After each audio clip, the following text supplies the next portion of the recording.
Senator from Kentucky. I rise in opposition to raising the debt ceiling. The Senate's in a quorum call. I ask unanimous consent that we vitiate the quorum call. Without objection. Senator from Kentucky. I rise today in opposition to raising the debt ceiling. I rise in particular in opposition to raising the debt ceiling without getting any sort of spending reform or budgetary reform in return. In fact, it will be completely the opposite. We will be raising the debt ceiling in an unlimited fashion. We will be giving President Obama a free pass to borrow as much money as he can borrow in the last year of his office. No limit, no dollar limit. Here you go, President Obama, spend what you want. We do this while also exceeding what are called budget caps.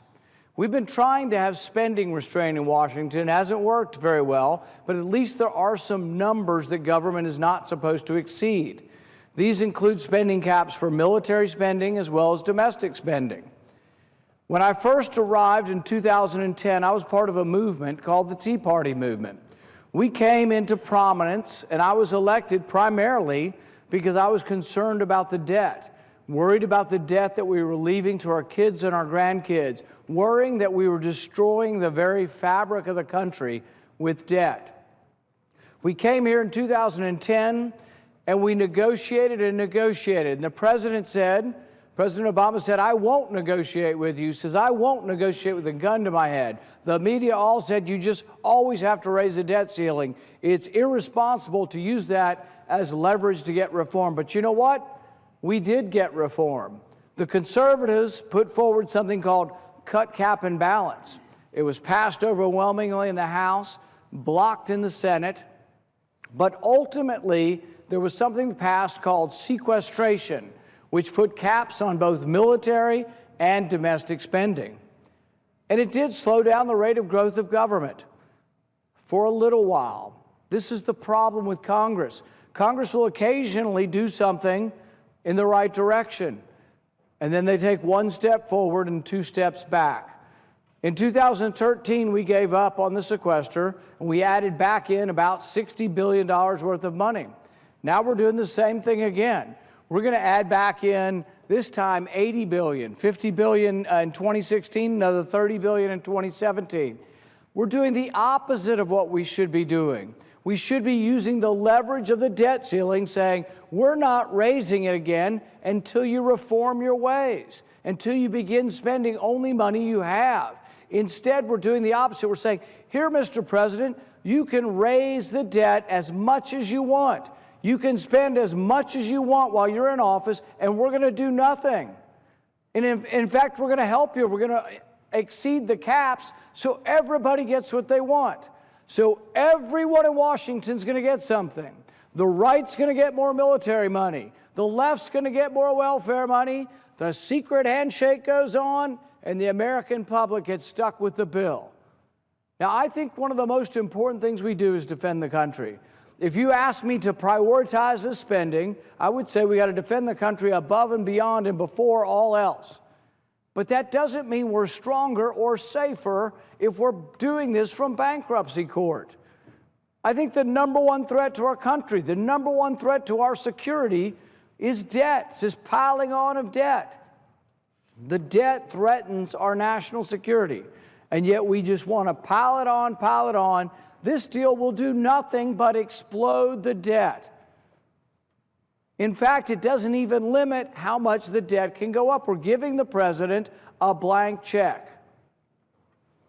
We're in the middle of a filibuster. This filibuster will go on till about 1 o'clock in the morning, and then we will find out who the true conservatives in this town are. If you're a conservative, you will say, there is no way I'm going to vote to give an unlimited power to the president to borrow money. If you're a conservative, you're going to say, we shouldn't be exceeding the budget caps. If anything, we should be passing more stringent budget caps.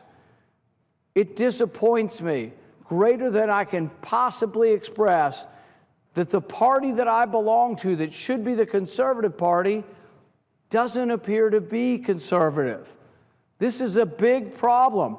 I've asked about I'm traveling the country and I ask Republicans everywhere. I've yet to meet a single Republican who supports this deal. In the House, they voted on this yesterday. You know what the vote was? 2-1 among Republicans to say this is a god-awful deal and we shouldn't touch it with a 10-foot pole. It's a terrible deal. House Republicans understood this. We should be doing the opposite. We should be taking the leverage of saying we're not going to raise the debt ceiling unless we get reform. Instead, we went to the president and said, here, raise the debt ceiling as much as you can possibly spend over the next year, and we'll let you exceed the budget caps. It's irresponsible. It shows a lack of concern for our country and for the debt, and it should go down in defeat. When I ran for office in 2010, the debt was an enormous issue, and the debt was $10 trillion. Some of us in the Tea Party were concerned because it had doubled in the last 8 years.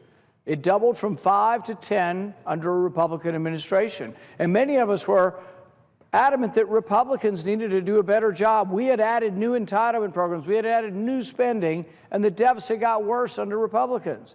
Now we're under a Democrat president, and it's set to double again. This president will add more to the debt than all of the previous presidents combined. So we're going to go from 10 trillion now to nearly 20 trillion. We may get close to 20 trillion, and now that we've increased the debt ceiling an unspecified amount, we may well get to 20 trillion by the time this president leaves. Is it a problem? Some people say that's just a big number. I don't know what $1 trillion is. Well, if you want to imagine $1 trillion, take $1,000 bills and put them in your hand. $1,000 bills, 4 inches high, is $1 million. But if you want to have $1 trillion in $1,000 bills, it would be 63 miles high. We're talking about an amount of money that is hard to fathom, and you say, what does that mean? How does that hurt me or my family? Economists say that we are losing 1 million jobs a year to the burden of debt. Economists also say when your debt becomes as large as your economy, that you are in a worrisome place. That when the debt is as large as the economy, there's a possibility that you may enter into a period when you might suffer a panic or a collapse or a burden so great that your economy can't withstand it. 2008, we were very close to a panic. I think we get closer with each day. The number one priority up here shouldn't be trying to scrounge around and find new money to spend. It should be trying to conserve. It should be doing something that some say is radical, but I say is the absolute essence of common sense, and that is we should spend what comes in. So often up here, things become partisan, and people just want to point fingers and say, oh, it's that party that did it. They're the ones responsible for the debt. But I want to let you in on a secret. This is a secret that goes on and on and on up here. It is something I call the unholy alliance. It is the unholy alliance between right and left. They both have sacred cows they want to spend money on. So instead of saying, you know what, the debt is a real problem and we both have to conserve in both areas, they both get together secretly and raise the money for their sacred cows. So on the right, we are busting the limits because the right wants more military spending. The left wants more for welfare. The unholy alliance, a secret handshake, and what gets worse? The debt. We're borrowing $1 million every minute, and it's not going to end in a pretty way. What do other conservatives have to say about this deal? Steve Moore at the Heritage Foundation writes, it's the worst budget deal to be negotiated by the GOP since George H.W. Bush violated his No New Taxes pledge in 1990. Rush Limbaugh says, the Republican Party cannot campaign by running around blaming the Democrats for destroying the budget, for overspending, for threatening the very fabric of the country. They can't do it because they're now complicit. Here's the thing, we can't point fingers and say, oh, the Democrats are the big spenders. We now, by this deal, become complicit. We become equally guilty of supporting new debt. Now, some say, well, gosh, you've got to raise the debt ceiling, right? If you don't raise the debt ceiling, there'll be default.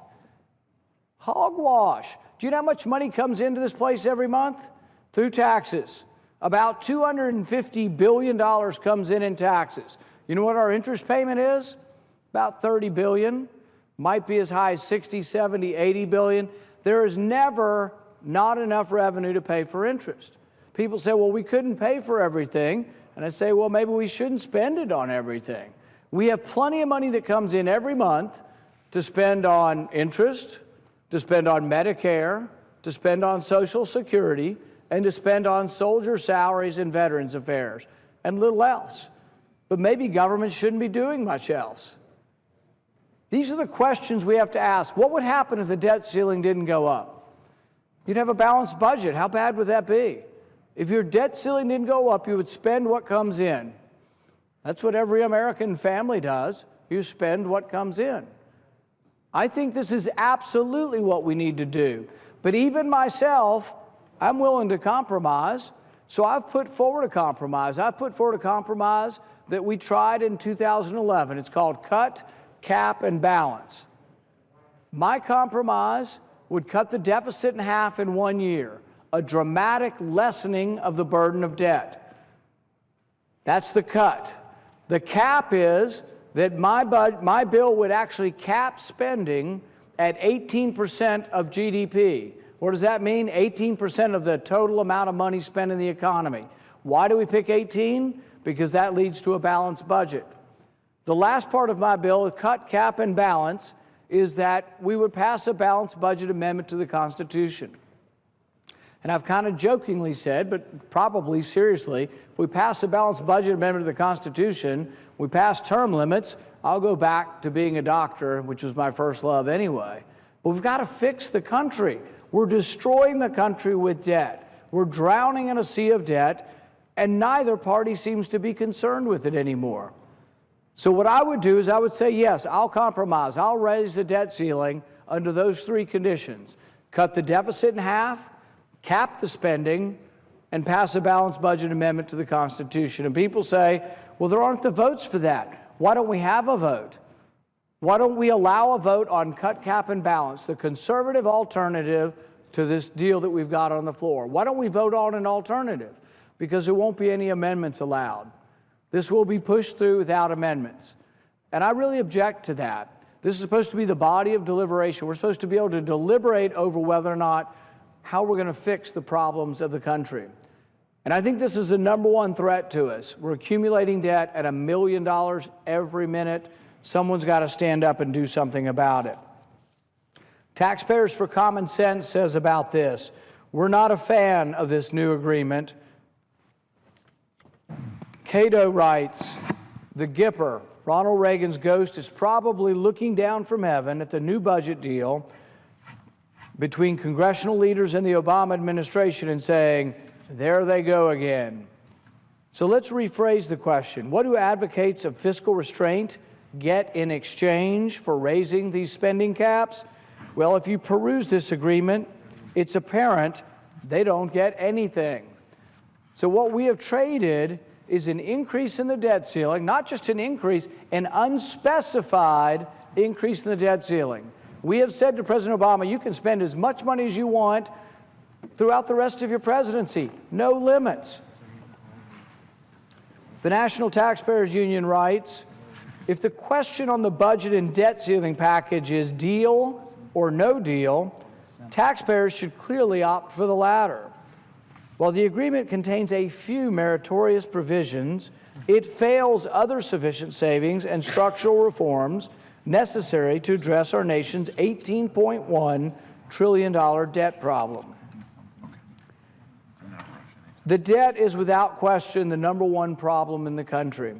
We will have a vote this evening, and that vote will be, do you care?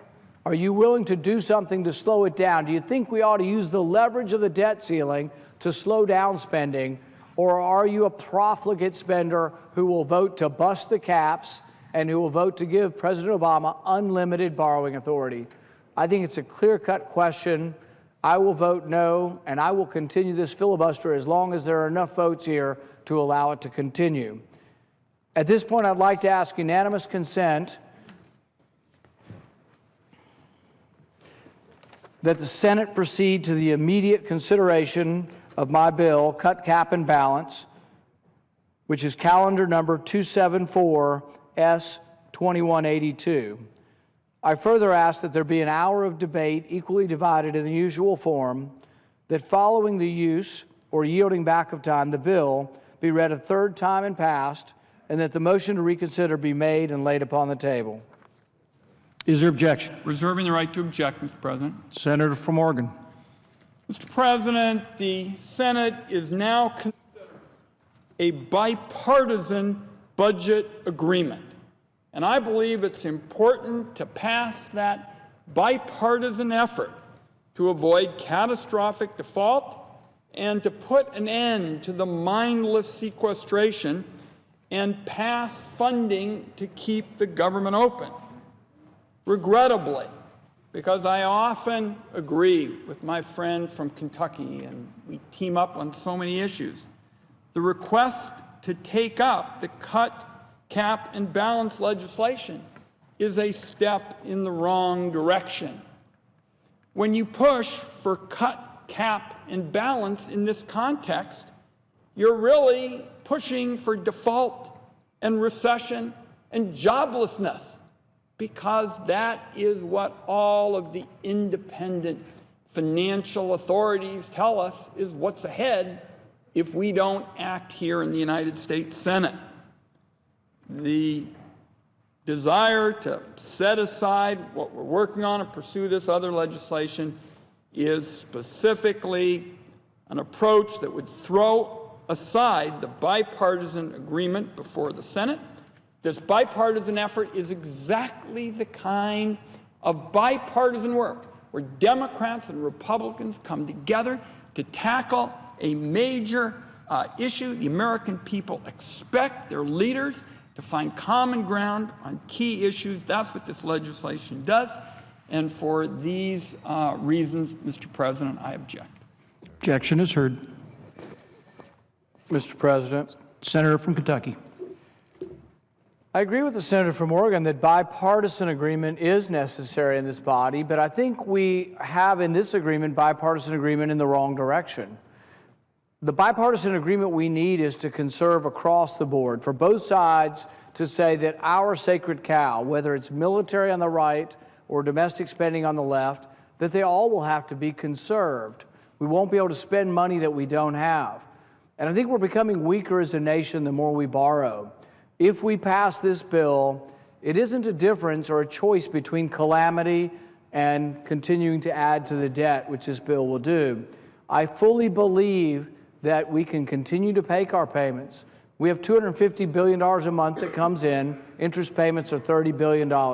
There's absolutely no reason why we would ever default. In fact, I have a bill called Default Protection Act, which would ensure that Social Security and Medicare and our soldiers' salaries and the interest on the debt were paid for. So I think what we should be doing is doing the opposite kind of compromise. Right and left should come together and say, you know what, I really want spending on this, and right says, I really want spending on the military, and they should come together and say, you know what, we don't have any money. We're borrowing $1 million every minute. So I think this bipartisan compromise goes in the wrong direction. What I would ask for is a bipartisan compromise to actually save money and borrow less. Thank you, Mr. President.